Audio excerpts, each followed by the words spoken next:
Dear +1 commerce students, good morning. Let us continue the chapter 25 International Business.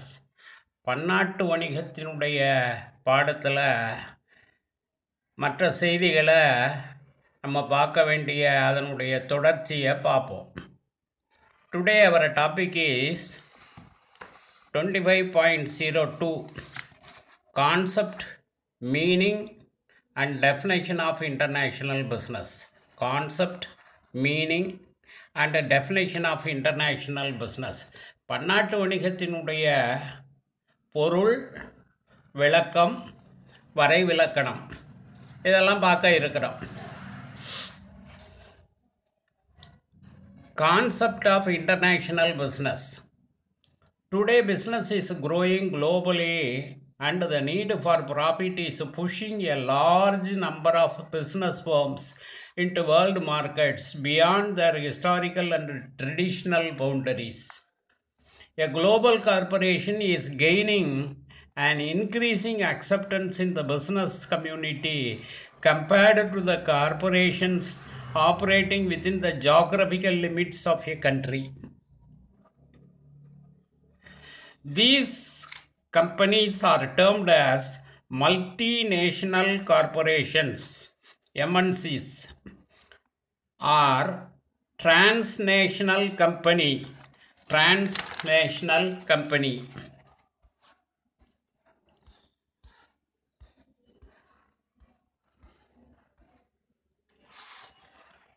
These companies operate on the principle that the world is their field of operation. For example, Shell, Unilever, Nestle, etc.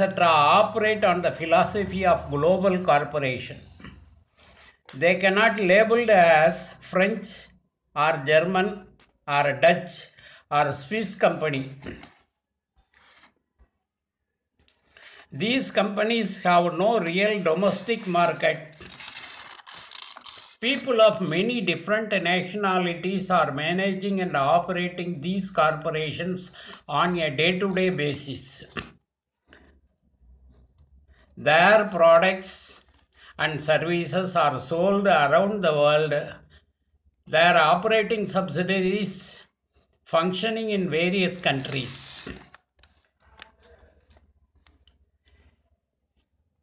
இன்றைக்கி பன்னாட்டு வணிகம் உலக அளவில் வளர்ந்து வருகிறது.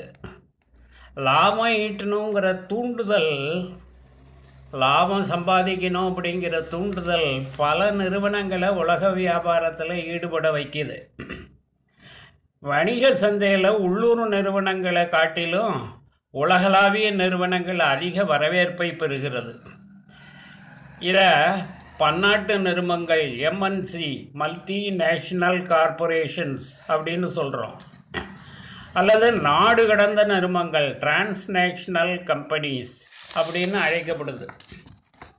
இதுக்கு எடுத்துக்காட்டாக multinational கார்பரேஷன்ஸுக்கு எடுத்துக்காட்டாக ஷெல், யூனிலீவர், நெசைல் ஆகிய நிறுவனங்களை சொல்லலாம்.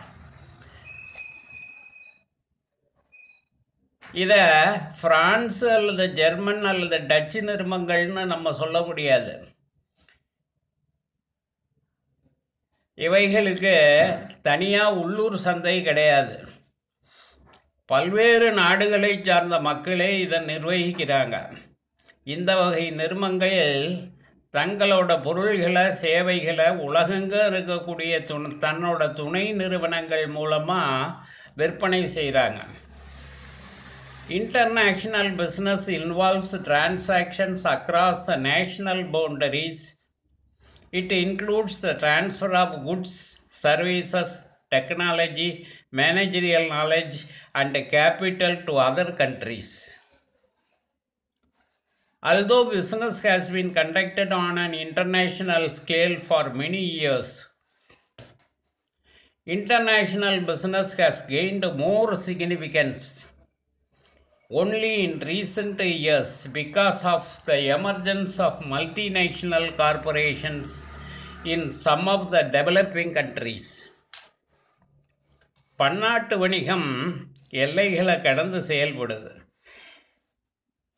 இதில் சரக்கு, சேவைகள், தொழில்நுட்பம், நிர்வாக அறிவு, மூலதனம் இதெல்லாம் மற்ற நாடுகளுக்கு மாற்றப்படுகிறது. பன்னாட்டு வணிகம் பல ஆண்டுகளாக நடைபெற்று வந்தாலும் பன்னாட்டு நிறுவனங்களோட பன்னாட்டு வணிகம் பல ஆண்டுகளாக நடைபெற்று வந்தாலும் பன்னாட்டு நிறுவனங்களோட வருகைக்கு பிறகுதான் அதிக முக்கியத்துவம் பெறுகிறது. Meaning of international business. In your book pack also there is a very short answer question.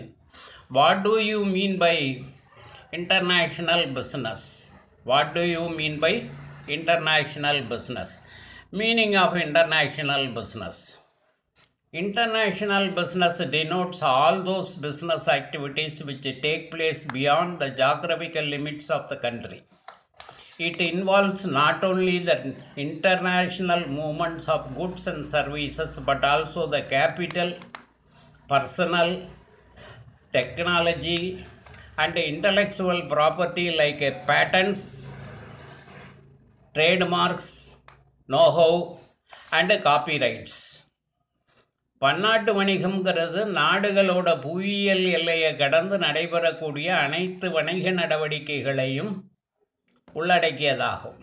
பன்னாட்டு வணிகம்ங்கிறது நாடுகளோட புவியியல் எல்லைகளை கடந்து நடைபெறக்கூடிய அனைத்து வணிக நடவடிக்கைகளையும் உள்ளடக்கியது ஆகும். இது சரக்கு மற்றும் சேவைகளினுடைய பரிமாற்றம் மட்டும் இல்லாமல் சரக்கு சேவைகளோட பரிமாற்றம் மட்டும் இல்லாமல் மூலதனம், பணியாளர்களோட தொழில்நுட்பம், பணியாளர்கள், தொழில்நுட்பம், காப்புரிமை, வணிக குறி, அறிவுசார் உரிமை, பதிப்புரிமை இதெல்லாம் மாற்றம் செய்வதாகும். ஏன்னா பணம் கேபிட்டல் மாறுது, ஒரு நாட்டிலேருந்து இன்னொரு நாட்டுக்கு கேபிட்டல் மாற்றப்படுகிறது, மூலதனம் மாற்றப்படுகிறது.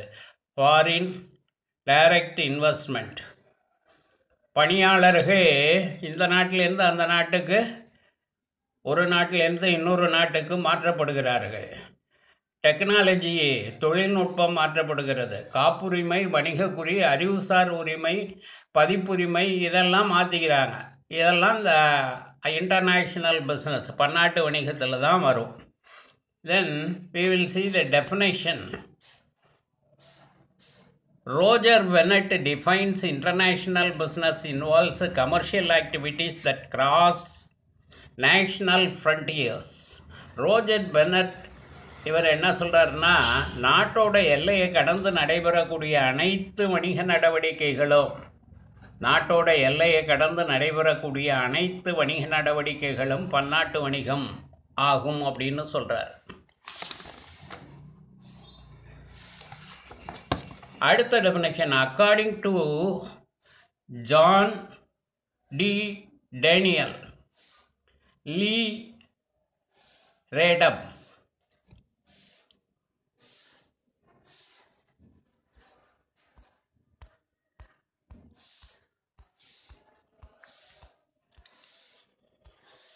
international business is all business transactions, private and governmental, that involves two or more countries.